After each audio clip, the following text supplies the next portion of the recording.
Flash back. Naseer sir മനസ്സ് വിഷമിച്ചാൽ മരിച്ചെന്ന് പറയുന്നു. കാരണം അദ്ദേഹത്തിന്റെ സ്റ്റാർഡം പോയിട്ട് എല്ലാ ദിവസം കാലത്ത് മേക്കപ്പ് ഇട്ട് ഇറങ്ങുമെന്ന് പറയുന്നത്. കാരണം സിനിമയില്ല. എന്നിട്ട് ബഹദൂർ ഇക്കടക്ക് വീട്ടിൽ പോയിരുന്ന് കരയുമായിരുന്നു അടൂർ ബാസി സാറിന്റെ അടുത്തൊക്കെ. കരഞ്ഞ് അങ്ങനെ മനസ്സ് വിഷമിച്ചാൽ മരിച്ചെന്ന് പറഞ്ഞു. ഈ അറിവ് എവിടെ നിന്ന് കിട്ടി? പത്രത്തിൽ നിന്ന് അടിച്ചു മാറ്റിയതാ. എന്നിട്ട് പിന്നീട് എന്ത് സംഭവിച്ചു? പിന്നീട് എന്താണ് ഉണ്ടായെന്ന് വെച്ചാല് എന്നാലും ടിനീനെ ഏറിൽ കയറ്റിയിരിക്കുകയാണ്. പോകുമ്പോ സംഗതി ഇന്റർവ്യൂവിൽ വന്നിരുന്നു പ്രേം നസീർ എന്ന് പറഞ്ഞ മഹാനായ നടനെ കുറിച്ച് ചെറുത് വലുതായിട്ടൊന്ന് തള്ളി. പിന്നൊന്നും ഓർമ്മയില്ലടോ. സിനിമാക്കാർ അവര് ഒപ്പമുള്ളവര് തന്നെ എടുത്തിട്ട് അറിഞ്ഞം പുറഞ്ഞും വെട്ടിക്കൂട്ടിപ്പോയി.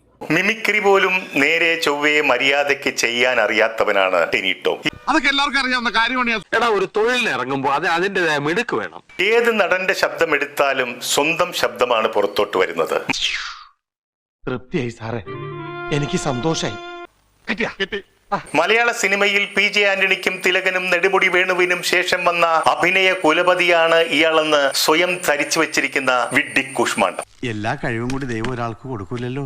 നിനക്ക് എന്തെങ്കിലും ഒരു കഴിവുണ്ടോ? നിനക്ക് കലാപരമായിട്ടുള്ള കഴിവുണ്ടോ? മലയാള സിനിമ കണ്ടതിലൊരു ചീപ്പ് എക്സിബിഷനിസ്റ്റാണ് ടിനി ടോം എന്ന് പറയാൻ ഞാൻ ആഗ്രഹിക്കുകയാണ്. തുറന്നു പറയുകയാണെങ്കിൽ നാട്ടുകാർക്കെല്ലാം നിങ്ങളെപ്പറ്റി വളരെ മോശം അഭിപ്രായമാണ്. ഇയാൾ ഏത് ലോകത്താണ് ജീവിക്കുന്നത് എന്നുള്ളതാണ്.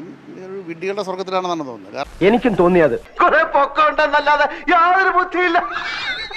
കാരണം ഇയാൾക്കൊരു നല്ല നടപ്പിന്റെ ക്ലാസ് എടുക്കണമെന്നാണ് ഞാൻ പറഞ്ഞത്. കാര്യം ഇത് ഒന്നും തുടങ്ങിയതല്ലോ. പണ്ടാരാണ്ടോ പറഞ്ഞ പോലെയാ നിന്റെ കാര്യം. എന്തിനാണപ്പാ എന്നെ തല്ലണ? ഞാൻ ഏതായാലും ഗുണം പിടിക്കില്ല. ഇതൊക്കെ കഴിഞ്ഞ് അത്യാവശ്യത്തിലേറെ എയറിൽ പോയ സമയത്ത് മാപ്പുമായിട്ട് ഇങ്ങനെ വന്നിട്ടുണ്ട്. God of Malayala cinema, the legend of Malayala cinema, Naseer സാറിനെ ആരാധിക്കുന്ന ലോകത്ത് ഒരുപാട് പേരുണ്ട്. അതിലുൾപ്പെടുന്ന ഒരു ചെറിയൊരാളാണ് നസീർ സാർ. എവിടെ കിടക്കുന്നു, ഞാൻ എവിടെ കിടക്കുന്നു. ഇവൻ എവിടുന്നോ അടി കിട്ടിക്കാണ്. തിരിച്ചറിവുണ്ടാവുന്നൊക്കെ നല്ല. നസീർ സാറിനെ കുറിച്ചൊക്കെ ഞാൻ നേരിട്ട് കണ്ടിട്ട് പോലുമില്ല. അപ്പോൾ നമ്മുടെ ഒരു സീനിയർ തന്നൊരു ഇൻഫർമേഷൻ ഇപ്പൊ അദ്ദേഹം കൈമലർത്തുന്നുണ്ട്.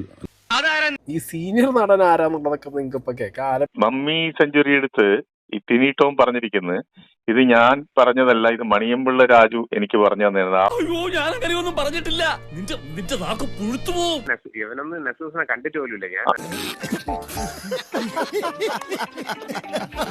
ഈ ടിനി ടോം മണ്ടത്തനങ്ങൾ പറഞ്ഞ് മുമ്പ് വിവാദങ്ങളിൽ ചെന്നപ്പെട്ടിട്ടുണ്ട്.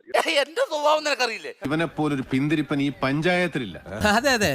ശരിക്കും പറഞ്ഞാൽ എനിക്ക് എന്തിനിങ്ങനെ ഇത്രയും മഹാന ഒരാളിനെ കുറിച്ച് ഇങ്ങനെ മോശമായിട്ട് പറയും? ഇവന് ഭ്രാന്താണെന്ന് തോന്നുന്നത്. അഹങ്കാരം തലക്ക് കയറിയതാണ്. എന്ത് ചെയ്യാനാ പറഞ്ഞു. രണ്ട് പടം വന്ന ഉടനെ ഒരു പരിസരം പറഞ്ഞ് പണ്ട് നടന്ന രീതിയിലൊക്കെ മറക്കുന്ന ആൾക്കാരെ ഇവരൊക്കെ. സന്തോഷായി, നല്ല സന്തോഷായി.